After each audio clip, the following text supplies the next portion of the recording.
اعوذ باللہ من الشیطان الرجیم بسم اللہ الرحمن الرحیم۔ ہمارے نبی صلی اللہ علیہ وسلم کے بچے، ہمارے نبی صلی اللہ علیہ وسلم کے 3 بیٹے تھے، قاسم رضی اللہ عنہ، ابراہیم رضی اللہ عنہ اور عبداللہ رضی اللہ عنہ، اور 4 بیٹیاں تھیں، زینب رضی اللہ عنہ، ام کلثوم رضی اللہ عنہ، رقیہ رضی اللہ عنہ اور فاطمہ رضی اللہ عنہ۔ ہمارے نبی صلی اللہ علیہ وسلم کے تمام بیٹوں کا بچپن ہی میں انتقال ہو گیا تھا اور بیٹیوں نے عمر پائی۔ ہمارے نبی صلی اللہ علیہ وسلم اپنی پیاری بیٹی حضرت فاطمہ رضی اللہ عنہ سے بہت محبت کرتے تھے۔ ان کا نکاح حضرت علی رضی اللہ عنہ سے ہوا اور ان سے حضرت حسن رضی اللہ عنہ اور حضرت حسین رضی اللہ عنہ پیدا ہوئے۔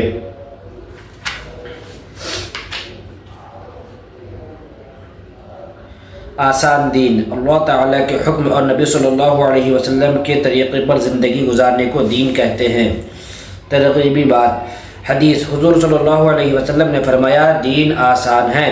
اللہ تعالیٰ نے تمام انسانوں کی کامیابی دین میں رکھی ہے اور دین ہر انسان کی بنیادی ضرورت ہے، جیسے پانی ہر انسان کی ضرورت ہے، لہذا دین کو اچھی طرح سیکھنا اور اس کے مطابق زندگی گزارنا چاہیے۔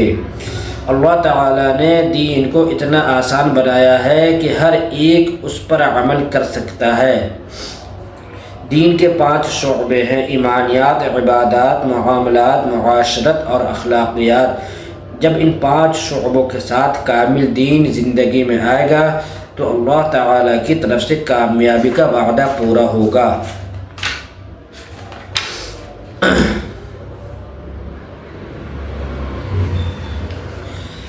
حدیث نمبر 21، ایمانیات پر۔ اذا استعنت فاستعن باللہ، ترجمہ، جب تم مدد مانگو تو اللہ تعالیٰ ہی سے مدد مانگو۔ اللہ تعالیٰ اپنی قدرت سے ہر ایک کی مدد کرتے ہیں۔ ہم ہر کام میں اللہ تعالیٰ کی مدد کے محتاج ہیں۔ جب بھی ضرورت پڑے تو اللہ تعالیٰ ہی سے مدد مانگنا چاہیے۔ حدیث نمبر 22، عبادات پر۔ خیرکم من تعلم القرآن وعلمہ، ترجمہ، تم میں سب سے بہتر وہ ہے جو قرآن سیکھے اور سکھائے۔ قرآن کریم کا پڑھنا اور سننا عبادت ہے۔ قرآن کریم اللہ تعالیٰ کا کلام ہے۔ قرآن کریم کو سیکھ کر صحیح پڑھنا چاہیے۔ حدیث نمبر 23، معاملات پر۔ التاجر الصدوق الامین مع النبیین والصدیقین والشہداء، ترجمہ، سچا اور امانت دار تاجر انبیاء، صدیقین اور شہداء کے ساتھ ہوگا۔ سچائی اور امانت داری بہت اچھی عادتیں ہیں۔ سچائی اور امانت داری سے تجارت میں برکت ہوتی ہے۔ سچے اور امانت دار تاجر کا مرتبہ بہت بلند ہوتا ہے۔ حدیث نمبر 24، معاشرت پر۔ لا تسبن احدا، ترجمہ، ہرگز کسی کو گالی مت دو۔ کسی کو گالی دینا بہت بڑا گناہ ہے۔ گالی دینے سے اللہ تعالیٰ ناراض ہوتے ہیں۔ گالی دینے والوں سے لوگ نفرت کرتے ہیں۔ حدیث نمبر 25، اخلاقیات پر۔ السخی قریب من اللہ قریب من الجنہ، ترجمہ، سخی آدمی اللہ سے قریب ہوتا ہے، جنت کے قریب ہوتا ہے۔ سخاوت بہت اچھی عادت ہے۔ سخی آدمی کو اللہ تعالیٰ پسند فرماتے ہیں۔ سخی آدمی لوگوں سے قریب ہوتا ہے۔ حدیث نمبر 26، ایمانیات پر۔ اتق اللہ حیثما کنت، ترجمہ، تم جہاں کہیں رہو اللہ سے ڈرتے رہو۔ اللہ تعالیٰ ہر وقت اپنے بندوں کو دیکھتا رہتا ہے۔ ہمیشہ اللہ سے ڈرنا چاہیے، تنہائی میں بھی کوئی غلط کام نہیں کرنا چاہیے۔ حدیث نمبر 27، عبادات پر۔ الدعاء مخ العبادہ، ترجمہ، اللہ تعالیٰ سے دعا مانگنا عبادت اور ثواب کا کام ہے۔ دعا عبادت کا مغز ہے۔ اللہ تعالیٰ نے قرآن کریم میں دعا مانگنے کا حکم دیا ہے۔ ہر اچھے کام سے پہلے اللہ تعالیٰ سے دعا کرنا چاہیے۔ حدیث نمبر 28، معاملات پر۔ ایاکم وکثرۃ الحلف فی البیع، ترجمہ، خرید و فروخت میں زیادہ قسمیں کھانے سے بچو۔ بات بات پر قسم کھانا بری عادت ہے۔ خرید و فروخت کرتے وقت سچ بولنا چاہیے۔ جھوٹی قسم کھانا بہت بڑا گناہ ہے۔ حدیث نمبر 29، معاشرت پر۔ من لم یشکر الناس لم یشکر اللہ، ترجمہ، جس نے لوگوں کا شکریہ ادا نہیں کیا اس نے اللہ کا شکریہ ادا نہیں کیا۔ شکریہ ادا کرنا اچھی عادت ہے، اگر کوئی احسان کرے تو اس کا شکریہ ادا کرنا چاہیے۔ ناشکری اللہ تعالیٰ کو ناپسند ہے۔ حدیث نمبر 30 اخلاقیات پر، الکلمۃ الطیبۃ صدقہ، الکلمۃ الطیبۃ صدقہ، ترجمہ اچھی بات صدقہ ہے۔ جب بھی بات کرنا ہو اچھی بات کرنا چاہیے، جب بات کرنے کی ضرورت نہ ہو تو خاموش رہنا چاہیے، بات کرتے ہوئے گالی گلوچ نہیں کرنا چاہیے۔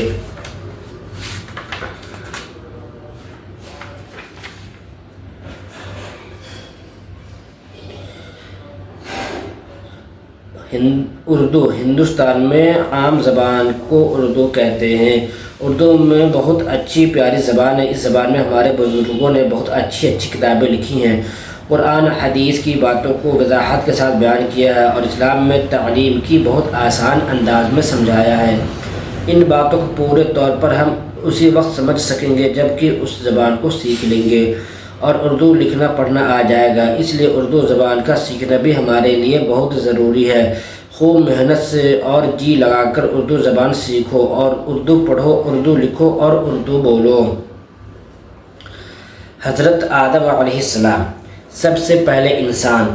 حضرت آدم علیہ السلام جب سب سے پہلے انسان ہیں۔ اللہ تعالیٰ نے جنت و جہنم، زمین و آسمان اور تمام کائنات کے بعد سب سے پہلے حضرت آدم علیہ السلام کو پیدا فرمایا۔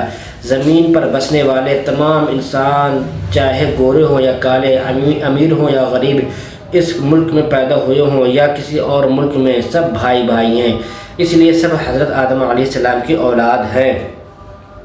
اللہ تعالیٰ نے جب حضرت آدم علیہ السلام کو پیدا کرنے کا ارادہ کیا تو فرشتوں سے فرمایا کہ میں مٹی سے انسان پیدا کروں گا اور زمین پر اس کو اپنا خلیفہ بناؤں گا، جو میری ہدایت کے مطابق زمین کا انتظام سنبھالے گا۔ فرشتوں نے کہا کہ یہ انسان تو زمین پر فتنہ فساد برپا کرے گا، خون بہائے گا اور نہ جانے کیا کیا کرے گا۔ اللہ تعالیٰ نے فرمایا جو میں جانتا ہوں وہ تم نہیں جانتے۔ چنانچہ اللہ تعالیٰ نے پانی اور مٹی سے ایک پاکیزہ صورت تیار کر کے اس میں روح پھونکی اور اس کا نام آدم رکھا، پھر ان کو دنیا کی تمام چیزوں کا علم عطا کیا۔ ابلیس کا تکبر۔ اللہ تعالیٰ نے انسان کا مقام و مرتبہ بتلانے کے لیے اور تمام مخلوق پر اس کی برتری ظاہر کرنے کے لیے فرشتوں کو حکم دیا کہ آدم علیہ السلام کو سجدہ کرے۔ حکم سنتے ہی تمام فرشتے سجدے میں گر گئے مگر ابلیس، جو فرشتوں کا سردار اور ان کا استاد تھا، جس کی عبادت و ریاضت پر فرشتے بھی رشک کرتے تھے، اس نے اللہ کا حکم نہیں مانا اور سجدہ کرنے سے انکار کر دیا، اور اس نے کہا کہ میں آدم سے افضل ہوں، اس لیے کہ میں آگ سے پیدا کیا گیا ہوں اور آدم مٹی سے پیدا کیے گئے ہیں۔ ابلیس تکبر اور گھمنڈ میں مبتلا ہو گیا، جو اللہ کو سخت ناپسند ہے۔ اس نافرمانی کی وجہ سے اللہ نے اس کو اپنے دربار سے نکال دیا اور ابلیس مقربین کی جماعت سے نکل کر شیطانوں کے گروہ میں آ گیا اور ان کا سردار بن گیا۔ اس وقت ابلیس نے اللہ تعالیٰ سے قیامت تک کی مہلت مانگی۔ اللہ نے اس کو مہلت دے دی۔ ابلیس نے کہا کہ اے اللہ، میں تیرے بندوں کو بہکاؤں گا اور اپنے ساتھ ان کو جہنم میں لے جاؤں گا۔ اللہ تعالیٰ نے فرمایا مردود، یہاں سے نکل جا اور تیرا جو جی چاہے کر، مگر یاد رکھ میرے اچھے اور فرما بردار بندے تیرے بہکاوے میں ہرگز نہ آئیں گے، اور جو بھی تیری بات مانے گا میں اس کو جہنم میں ڈال دوں گا۔ حضرت آدم علیہ السلام جنت میں۔ حضرت آدم علیہ السلام جنت میں رہنے لگے۔ جنت میں راحت و آرام کی بے شمار چیزیں تھیں، لیکن آپ کو تنہائی کا احساس ہوتا تھا، تو اللہ تعالیٰ نے آپ کی دل بستگی کے لیے حوا علیہ السلام کو پیدا فرمایا اور انہیں آپ کے نکاح میں دے دیا۔ اللہ تعالیٰ نے ان سے فرمایا اے آدم، تم اور تمہاری بیوی جنت میں جس جگہ چاہو رہو، کھاؤ پیو، راحت و آرام کے ساتھ زندگی گزارو، نہ تم کو کسی چیز کا خوف ہوگا اور نہ غم، مگر یاد رکھنا کہ جنت میں فلاں درخت ہے، اس سے قریب نہ جانا، ورنہ تمہارا انجام بہت خراب ہوگا اور تم خسارہ اٹھاؤ گے، پھر تمہارا شمار ظالموں میں ہو جائے گا اور تم نافرمانی میں مبتلا ہو جاؤ گے۔ ابلیس انسانوں کا دشمن۔ ابلیس اللہ کے دربار سے نکالے جانے کے بعد آدم علیہ السلام کا ابدی دشمن بن چکا تھا۔ ہمیشہ موقع کی تلاش میں رہتا تھا کہ کسی طرح آدم علیہ السلام کو جنت سے نکلوا دے۔ اس نے سوچا اللہ تعالیٰ نے آدم کو فلاں درخت کے قریب جانے سے منع کیا ہے، میں ان کو بہلا پھسلا کر اس درخت کا پھل کھلا دوں گا، پھر اللہ تعالیٰ ان سے ناراض ہو جائے گا اور ان کو جنت سے نکال دے گا۔ یہ سوچ کر وہ آدم علیہ السلام کے پاس ایک خیر خواہ دوست کی صورت میں آیا اور پھسلانے لگا کہ اگر آپ اس درخت کا پھل کھا لیں گے تو فرشتہ بن جائیں گے، ورنہ جنت سے ہمیشہ کے لیے نکال دیے جائیں گے، اور اس وقت آپ کو میری بات نہ ماننے کا افسوس ہوگا۔ حضرت آدم علیہ السلام شیطان کی چکنی چپڑی باتوں میں آ گئے اور پھل کھا لیا۔ پھل کھاتے ہی حضرت آدم علیہ السلام اور حوا علیہ السلام کے جسم سے جنت کے لباس اتر گئے اور دونوں اپنا جسم درختوں کے پتوں سے چھپانے لگے۔ ادھر اللہ تعالیٰ کا عتاب نازل ہوا کہ کیا ہم نے تم کو اس درخت کے قریب جانے سے منع نہیں کیا تھا؟ تم شیطان کے دھوکے میں آ گئے اور تم نے میرے حکم کے خلاف کیا، لہٰذا اب تم سب زمین پر اتر جاؤ۔ اللہ تعالیٰ نے آدم علیہ السلام اور حوا علیہ السلام کو جنت سے نکال کر زمین پر بھیج دیا۔ حضرت آدم علیہ السلام کی توبہ اور معافی۔ حضرت آدم علیہ السلام اپنے رب کی ناراضگی سے بہت ڈرے اور بہت پریشان ہوئے، کیونکہ آپ علیہ السلام اللہ کے برگزیدہ نبی اور مقرب بندے تھے۔ اپنے فعل پر بہت نادم ہوئے۔ آپ علیہ السلام نے شیطان کی طرح تکبر گھمنڈ نہیں کیا، بلکہ اپنی غلطی کو تسلیم کر لیا، بہت روئے اور اللہ تعالیٰ سے معافی مانگنے لگے۔ اے ہمارے پروردگار، ہم نے اپنی جانوں پر بڑا ظلم کیا، اگر تو معاف نہ کرے گا اور رحم نہ فرمائے گا تو ہم بہت نقصان اٹھائیں گے۔ اللہ تعالیٰ نے حضرت آدم علیہ السلام کی توبہ قبول فرما لی اور ان کی خطا معاف کر دی۔ جب ابلیس نے دیکھا کہ اللہ تعالیٰ نے ان کی توبہ قبول فرما لی اور ان سے راضی ہو گیا تو وہ حسد اور جلن سے تڑپنے لگا۔ اس نے اس بات کا پختہ عزم کیا کہ میں اولاد آدم کو ضرور گمراہ کروں گا، ان کو گناہ پر آمادہ کروں گا اور اللہ کی خوب نافرمانی کروا کر ان کو جہنم میں لے جاؤں گا۔ حضرت آدم علیہ السلام کی اولاد۔ حضرت آدم علیہ السلام کے دو بیٹے تھے، بڑے کا نام قابل اور چھوٹے کا نام حابل تھا۔ حابل اللہ تعالیٰ کے بڑے صالح بندے تھے، شیطان کی عداوت کو سمجھتے تھے۔ ایک دن حابل اور قابل نے اللہ کے لیے قربانی پیش کی۔ اللہ تعالیٰ نے حابل کی قربانی قبول کر لی اور قابل کی رد کر دی۔ جب قابل نے دیکھا کہ حابل کی قربانی قبول ہو گئی اور میری نہیں ہوئی تو وہ غصے سے بے تاب ہو گیا اور حسد کی آگ اس کے دل میں بھڑک اٹھی۔ شیطان اس پر حاوی ہو گیا اور اس کو خوب بہکایا۔ آخر ایک دن قابل نے حابل کو سونے کے حالات میں قتل کر دیا۔ دنیا میں یہ پہلا قتل تھا، یہیں سے دنیا میں قتل و خون ریزی کی ابتدا ہوئی۔ حابل کے بعد اللہ تعالیٰ نے حضرت آدم علیہ السلام کو بہت سی اولادیں دی اور ان کی نسل خوب پھلی پھولی۔ اللہ تعالیٰ نے چاہا کہ حضرت آدم علیہ السلام کی اولاد گمراہی سے بچنے اور اس کا حکم مانے تاکہ جنت کے مستحق ہوں، اس لیے اللہ تعالیٰ ان میں سے بعض کو منتخب کرتا رہا اور اپنا رسول بنا کر بھیجتا رہا۔ رسول یکے بعد دیگرے آتے رہے اور اپنے بھائیوں اور قوم کے لوگوں کو رشد و ہدایت کی باتیں بتاتے رہے۔ بہت سے لوگوں نے ان کو رسول مانا اور ان کی اطاعت کی، اور بہت سے لوگوں نے شیطان کے بہکاوے میں آ کر ان کو جھٹلایا اور تکلیف پہنچائی۔ پیغمبر اور رسول ہر زمانے میں آتے رہے، لوگوں کو اللہ کا اور آخرت کا خوف دلاتے رہے۔ چند مشہور پیغمبروں کے نام یہ ہیں: حضرت نوح علیہ السلام، حضرت ادریس علیہ السلام، حضرت ہود علیہ السلام، حضرت صالح علیہ السلام، حضرت لوط علیہ السلام، حضرت ابراہیم علیہ السلام، حضرت اسماعیل علیہ السلام، حضرت اسحاق علیہ السلام، حضرت یعقوب علیہ السلام، حضرت یوسف علیہ السلام، حضرت موسیٰ علیہ السلام، حضرت عیسیٰ علیہ السلام۔ یہ سلسلہ ہمارے پیارے پیغمبر حضرت محمد صلی اللہ علیہ وسلم پر ختم ہوا اللہ تعالی نے حضرت آدم علیہ السلام اور تمام انبیاء پر اپنی رحمتیں اور برکتیں نازل فرمائی۔ حضرت آدم علیہ السلام دنیا میں 1000 سال کے قریب زندہ رہے اور پھر وفات پائی۔ شیطان کی چال۔ حضرت آدم علیہ السلام کی اولاد نے خوب ترقی کی اور ان کی نسل دنیا میں روز بروز پھیلتی چلی گئی۔ بہت سے گاؤں آباد کیے، سب راحت و آرام کے ساتھ زندگی گزارتے تھے۔ اس وقت تمام لوگوں کا مذہب اسلام تھا، سب اپنے والد حضرت آدم علیہ السلام کے دین پر قائم تھے۔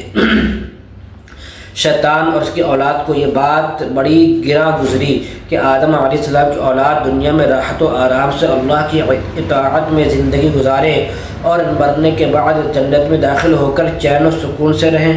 شیطان نے غور و فکر کیا، اس کو معلوم تھا کہ اللہ تعالی ہر گناہ کو معاف کر سکتا ہے مگر شرک کو معاف نہیں کرتا، لہٰذا میں سب کو شرک میں مبتلا کر دوں گا۔ اس کے لیے اس نے بہت سی تدبیریں سوچیں۔ اچانک اس کو ایک خیال آیا کہ ان کے بہت سے بزرگ گزر چکے ہیں جن کی جدائی سے یہ لوگ بہت غمگین اور آزردہ ہوتے جا رہے ہیں۔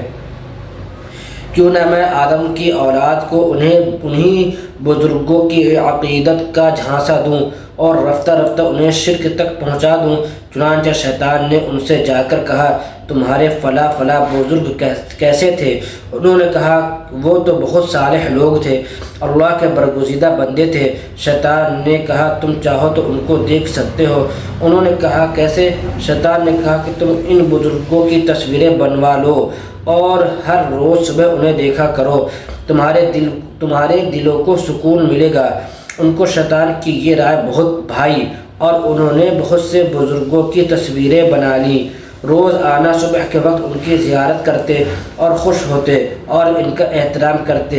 پھر صورتیں بناتے بناتے پتھر کی مورتیاں بنانے لگے۔ پھر کیا تھا، دیکھتے ہی دیکھتے بزرگوں کی سدھا مورتیاں تیار ہو گئیں۔ ان کو اپنے اپنے گھروں اور مسجدوں میں رکھنے لگے، لیکن اللہ کی عبادت میں کوئی کمی نہیں کی، برابر اس کی عبادت کرتے رہے۔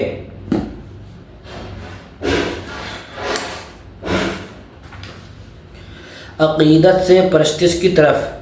بزرگوں کی مورتیوں کے بارے میں سبھی لوگ جانتے تھے کہ یہ پتھر کی مورتیاں ہیں، ان سے نہ کچھ نفع پہنچ سکتا ہے اور نہ ضرر۔ وہ سمجھتے تھے کہ یہ ہمارے بزرگوں اور اللہ کے صالح بندوں کی مورتیاں ہیں جن کو ہم نے عقیدت و محبت کے لیے بنایا ہے۔ لیکن رفتہ رفتہ مورتیاں کی تعداد بڑھتی چلی گئی اور ان کی تعظیم بھی بڑھتی گئی۔ جب کوئی مر جاتا تو فوراً اس کی مورتی تیار کر لی جاتی اور اس کا نام وہی نام رکھ دیا جاتا۔